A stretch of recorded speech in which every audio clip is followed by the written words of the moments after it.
할렐루야.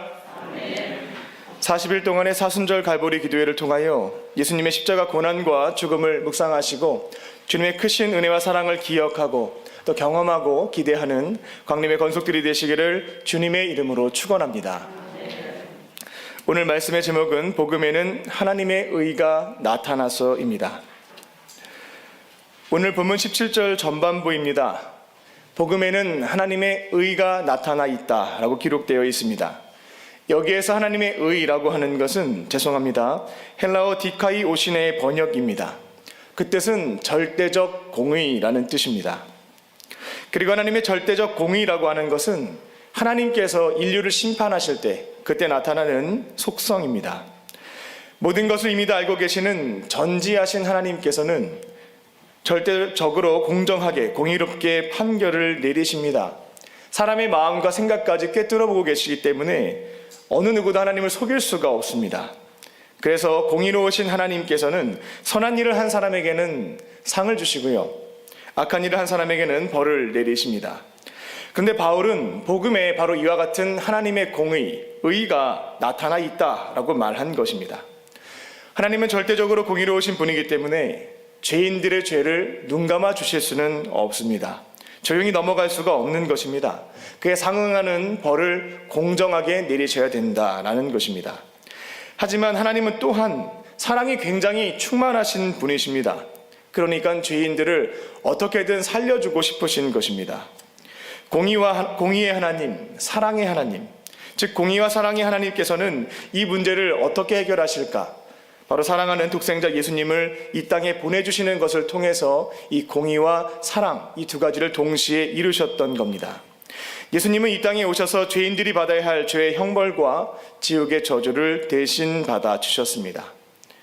공의로우신 하나님, 또 사랑이 충만하신 하나님께서는 독생자 예수 그리스도의 십자가 대속사역을 통해서 모든 죄인이 구원을 받을 수 있는 문을 열어주셨던 것입니다. 이처럼 복음에는 하나님의 공의, 디카이오시네가 나타나 있습니다.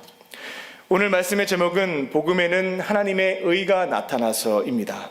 로마서 1장 1절부터 17절까지의 말씀을 통해서 세 가지 영적인 교훈과 기도의 제목을 삼고자 합니다. 첫째로, 우리는 부르심을 받은 예수님의 종이자 사도입니다. 사도 바울은 로마교회 성도님들에게 자신을 이렇게 소개합니다. 나는 예수님의 종입니다. 죄송합니다. 종이라는 단어는 헬라어 둘로스의 번역인데 노예라는 뜻을 갖고 있습니다. 노예는 자기 주장을 하지 못합니다. 주인의 뜻에 따라 온전히 복종하는 신분이 종인데, 바울은 종이라는 신분을 부끄러워하지 않고 오히려 영광스럽다라고 밝히게 됩니다.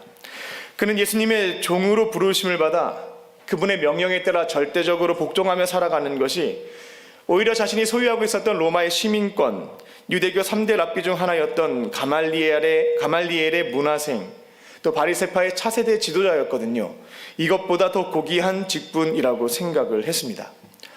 그리고 사도 바울은 로마교회 성도님들에게 두 번째로 자신을 사도라고 소개합니다. 사도라는 말의 뜻은 보내심을 받은 자라는 뜻을 가지고 있습니다. 이는 자의로 떠난 것이 아니라 어떠한 임무를 부여받아서 파송을 받은 사람, 이들을 사도라고 부릅니다. 그런데 이때 파송을 받은 사람은 파송을 보낸 사람의 권위를 가지고 그 땅으로 가게 됩니다. 제가 군에 있을 때 상급부대 어떤 장군의 군종 참모로서 예하 부대를 방문하게 되면 비록 예하 부대의 지휘관이 저보다 계급은 높습니다. 그런데 제가 상급부대 지휘관의 참모로서 파송받아서 왔기 때문에 그 장군의 권위를 가지고 예하 부대에 방문하게 되는 것입니다. 그러니까 제가 계급이 낮더라도 예하 부대 지휘관은 상급부대 참모이기 때문에 예의를 갖추게 됩니다. 지휘관을 대신해서 파송받아 온 것이기 때문에 존중을 하는 것입니다. 바울은 비록 자신을 종이라고 낮추어 고백하기는 했지만 자신은 보내심을 받은 자, 사도다. 그리고 그 보내심을 허락하신 분은 예수님이시기 때문에 바로 예수님의 권위가 자신에게 있다라는 것을 밝혔던 것입니다. 하지만 바울이 이처럼 자신을 사도라고 표현한 것은 자랑하기 위한 것은 아니었습니다. 그 당시 초대교회 성도님들 중에는 사도 바울의 이 사도성에 대해 의심하는 분들이 생각보다 많이 있었습니다. 바울은 다른 12명의 제자들처럼 예수님이 공생애 때 부르셔서 훈련했던 사람은 아니었습니다. 바울은 예수님께서 부활 승천하신 이후에 특별하게 이방인의 사도로 부르신 사람이었습니다. 그러다 보니까 사람들은 예수님과 같이 훈련을 받지 않았으니까 사도가 아니다, 이런 생각들이 있었던 겁니다. 바울은 이처럼 자신의 사도성을 의심하는 사람들에게 자신은 부활하신 예수님으로부터 직접 부르심을 받은 사람이고 이방인들에게 복음을 전파하는 사명을 맡았다고 밝힘으로써 자신이 쓴 이 로마서의 내용들을 가볍게 여기지 말라라고 말했던 것입니다. 이곳에 계신 저와 여러분 모두 예수님의 명령에 따라 순종하는 종이자 부르심을 받은 사도인 줄로 믿습니다. 하나님께서 수많은 사람 중에서 왜 하필 우리를 부르시고 또 땅끝까지 복음을 전파하는 사도로 보내셨는지 그 뜻은, 그 이유는 알 수가 없습니다. 우리가 세상에서 가장 많은 재물을 소유한 것도 아닙니다. 그렇다고 학식이 가장 높은 것도 아닙니다. 교양이 철철 넘치는 것도 아닙니다. 인격이 고결한 것도 아닙니다. 그런데 하나님께서는 오늘 찬양에서 고백했던 것처럼 오직 주님의 은혜로 우리를 택하시고 예수님을 나의 구원자, 또 주님으로 믿을 수 있는 믿음을 주셔서 구원을 얻게 하셨습니다. 이 모든 것은 우리의 공로에 대한 대가가 아니라 오직 하나님의 은혜인 줄로 믿습니다. 하나님께서 우리에게 주신 은혜를 기억하며 부르심을 받은 사도로서 또 보내신 자리에서 귀한 복음을 전파하며 살아가는 저와 여러분이 되시기를 주님의 이름으로 축원합니다. 두 번째로, 성령님은 우리를 거룩하게 만들어 주십니다. 17절입니다. 하나님은 예수님을 나의 구원자, 주님으로 믿는 자들에게 하나님의 영이신 성령님을 보내주셔서 믿음에서 믿음에 이르게 하십니다. 여기에서 첫 번째 믿음에 해당되는 것은 예수님을 나의 구원자, 주님으로 믿는 믿음입니다. 그러니까 우리 안에 계신 성령님께서는 우리와 늘 함께 하시며 예수님을 나의 구원자, 주님으로 믿을 수 있는 그 믿음을 주셔서 구원을 받게 하신다라는 겁니다. 하나님의 자녀가 되게 하십니다. 그리고 믿음에서 믿음에 이르게 한다라고 하는데 이 두 번째에 해당되는 믿음은 성숙을 의미합니다. 즉 하나님의 영이신 성령님께서는 우리를 믿음을 주셔서 구원받게 하실 뿐만 아니라 거기에 또 다른 믿음, 바로 성숙에 이르게 하는 믿음을 주셔서 예수님을 닮아가는 성화의 삶을 살 수 있도록 만들어 주신다라는 것입니다. 우리가 예수님을 닮아가는 삶, 성화의 삶, 성숙한 삶을 늘 바라고 원하지만 또 아무리 다짐을 하고 목표를 세우고 노력을 해봐도 잘 되지 않는다는 것을 현실적으로 경험할 때가 많습니다. 그러다 보니까 도무지 성화되지 않는, 거룩해지지 않는 나의 모습을 바라보면서 죄책감에 시달리거나 좌절감을 경험하시는 신앙인들도 계십니다. 그런데 우리가 잘못 생각하고 있는 점이 한 가지 있습니다. 이 성화, 그 예수님을 닮아가는 삶이라고 하는 것은 내가 하는 것이 아니라 내 안에 계신 성령님께서 해주시는 것입니다. 다시 한번 말씀을 드립니다. 이 성화의 삶, 예수님을 닮아가는 삶은 내가 하는 것이 아니라 성령님께서 하시는 줄로 믿습니다. 내가 목표를 세우고 의지를 가지고 노력하는 게 아닙니다. 내 안에 계신 성령님께서 말씀하시면 그때 겸손하게 도우심을 구하고 주시는 힘과 능력을 가지고 순종해 나가기 시작할 때에 이 성화의 삶, 예수님을 닮아가는 삶이 가능할 수 있겠다라는 겁니다. 하나님의 영이신 성령님께서는 구원받은 우리들과 늘 함께 하시며 가만히 계시지 않습니다. 사람과 환경, 기도와 말씀을 통해서 우리에게 늘 음성을 들려주십니다. 그리고 그 음성은 크게 두 가지로 구분할 수가 있겠습니다. 먼저는 하나님께서 기뻐하시는 일을 행할 수 있도록 우리에게 다양한 통로로 말씀을 해주십니다. 빌립보서 2장 13절입니다. 너희 안에서 행하시는 이는 하나님이시니 자기의 기쁘신 뜻을 위하여 너희에게 소원을 두고 행하게 하시나니.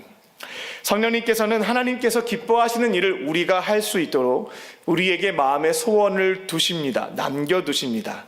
그런 방식으로 음성을 들려주시는 것입니다. 그리고 행할 수 있도록 능력도 더하여 주십니다. 그래서 예전에는 전혀 관심이 없었던 사람이었는데 내 안에 계신 성령님께서 자꾸만 기도의 자리에서 그 사람을 생각나게 하시는 겁니다. 그리고 그에게 작은 사랑을 실천하라고 마음의 소원까지 그 부담을 계속 남겨두십니다. 그러면 그때 매번은 아닐지라도 성령님, 저는 사랑할 수 있는 능력이 없는데 도와주십시오 간구를 하고 주시는 사랑이 있다면 순종을 하는 것입니다. 그렇게 순종을 하다 보면 참 좋다라는 것을 경험하게 됩니다. 하나님이 그 자리에서 일하시는 것도 또 은혜도 체험하게 되고요. 그래서 다음에 또 이렇게 하나님의 기뻐하시는 뜻을 위해서 우리 마음에 소원을 두시게 되면 조금은 부담은 되지만 좋은 일인 것을 알기에 순종을 하게 되는 겁니다. 그렇게 반복해서 순종을 하게 되면 너무나 사랑이 부족했던 나였는데 이제는 사랑이 많은 사람으로 바뀌어 있게 되는 것입니다. 이렇게 성화의 삶, 예수님을 닮아가는 삶은 성령님께서 시키시는 대로 순종을 하면 가능해지는 것입니다. 그리고 성령님께서는 죄에 대해서 책망하십니다. 요한복음 16장 8절입니다. 그가 와서 죄에 대해서, 의에 대해서, 심판에 대해서 사람을 책망하시느니라. 성령님은 우리 안에 함께 계시면서 하나님께서 기뻐하시는 일을 위해서도 음성을 들려주시지만 우리의 죄에 대해서도 책망을 하십니다. 그래서 교회 처음 나와서 복음을 듣고 예수님을 영접하게 되면 나타나는 증상이 죄책감, 죄의식인 것입니다. 이전에는 별 생각 없이 했던 말과 행동에 대해서 성령님께서 이제 다양한 통로로 우리를 책망하시기 시작하십니다.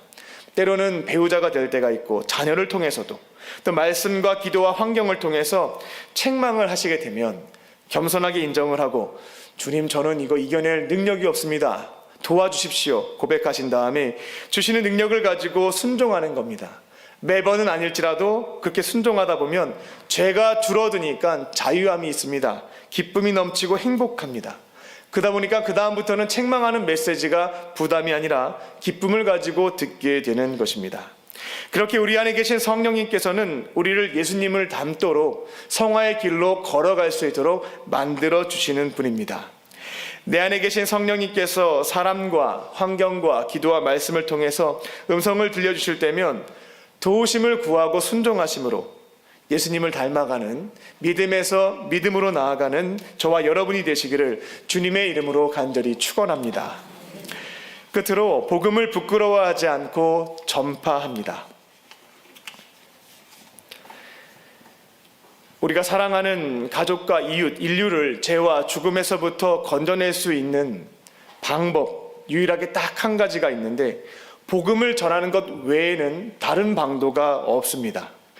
우리가 돈을 많이 벌어서 자녀에게 남겨준다 한들, 혹은 자녀가 공부를 열심히 해서 높은 자리에 올라간다 한들, 즉 돈과 권력을 소유했다고 해서 하나님 앞에서 죄사함을 받을 수 있는 건 아닙니다. 영원한 생명, 구원도 얻을 수가 없습니다. 창조주 하나님 앞에서 우리 인간들이 결국 구원을 받으려면 하나님이 예수님의 피로 세우신 새 언약입니다.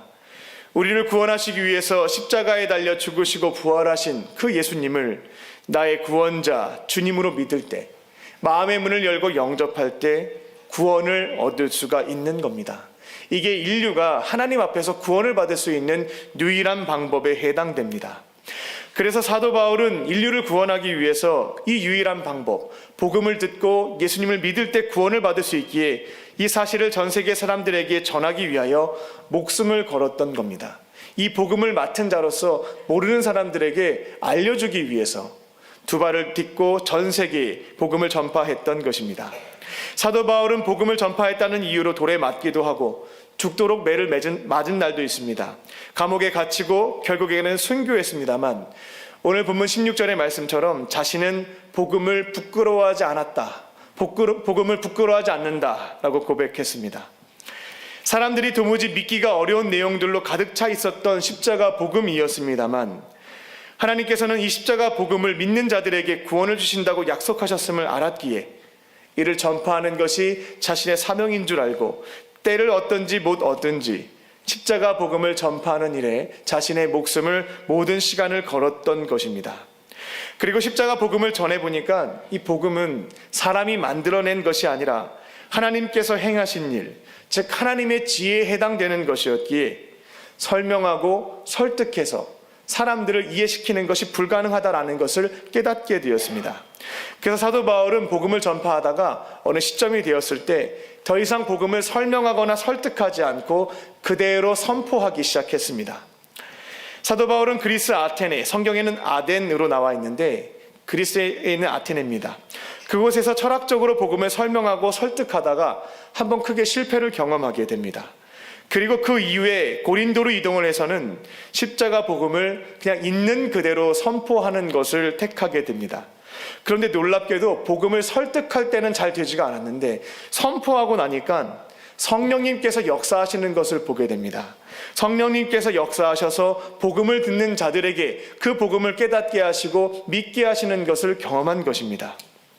우리들도 십자가 복음을 설명하거나 설득하기 위해서 진땀을 빼지 않고 선포하실 줄로 믿습니다. 하나님의 지혜를 선포하는 것은 우리의 역할입니다. 그러면 그 십자가 복음을 믿고 구원을 받게 하는 것은 우리의 역할이 아니라 성령님의 역할입니다. 따라서 우리가 할 일은 십자가 복음을 선포하는 것, 거기까지입니다. 나머지는 성령님께 맡겨드리면 되겠습니다. 우리는 십자가 복음을 부끄러워하지 않고 선포하는 사람들입니다. 이번 사순절 기간 동안 여전히 구원받지 못한 우리의 가족과 이웃을 위해서 기도하시고 성령님께서 기회를 주실 때가 있습니다. 그때는 복음을 부끄러워하지 않고 설명과 설득이 아닌 선포하심으로 한 영혼을 건져내어 살리는 저와 여러분이 되시기를 주님의 이름으로 축원합니다. 기도하겠습니다. 살아계신 하나님, 오늘도 우리에게 하루를 더 살 수 있는 생명을 주시고 하루의 시작을 세상의 거짓 메시지에 기울이지 않고 살아계신 하나님의 말씀으로 열어가게 하시니 감사합니다. 우리를 예수님의 종으로 불러주시고 십자가 복음 전파를 위한 사도로 보내주시니 감사합니다. 맡겨주신 삶의 자리에서 복음을 부끄러워하지 아니하고 선포하게 하시고 많은 영혼을 건져내어 살리는 우리 모두가 되게 하여 주시옵소서. 우리 안에 계신 성령님께서 믿음으로 믿음에 이르게 하실 줄로 믿습니다. 예수님을 나의 구원자 주님으로 믿는 믿음과 성령님의 음성에 순종하는 믿음을 허락하여 주셔서 이제는 칭의를 넘어서 성화의 길로 걸어가는 예수님을 닮아가는 우리 모두가 되게 하여 주시옵소서. 오늘 주님께서 베풀어 주신 은혜와 사랑을 기억하며 마음과 뜻과 정성을 다하여 예물을 드린 손길이 있습니다. 간절한 마음의 소원을 담아 11조와 감사헌금 1,000번대로 주 앞에 예물을 올려드리오니 모든 기도에 응답하여 주시고 하늘의 신령한 복과 땅의 기름진 복으로 충만하게 채워 주시옵소서. 그리고 몸과 마음이 병든 환우들이 있습니다. 성령님께서 아픈 부위에 친히 안수하여 주시고 치유의 광선을 비추어 주셔서 모든 질병을 깨끗하게 치료하여 주시옵소서. 그렇게 하실 줄 믿고 감사드리오며 예수님의 이름으로 기도합니다.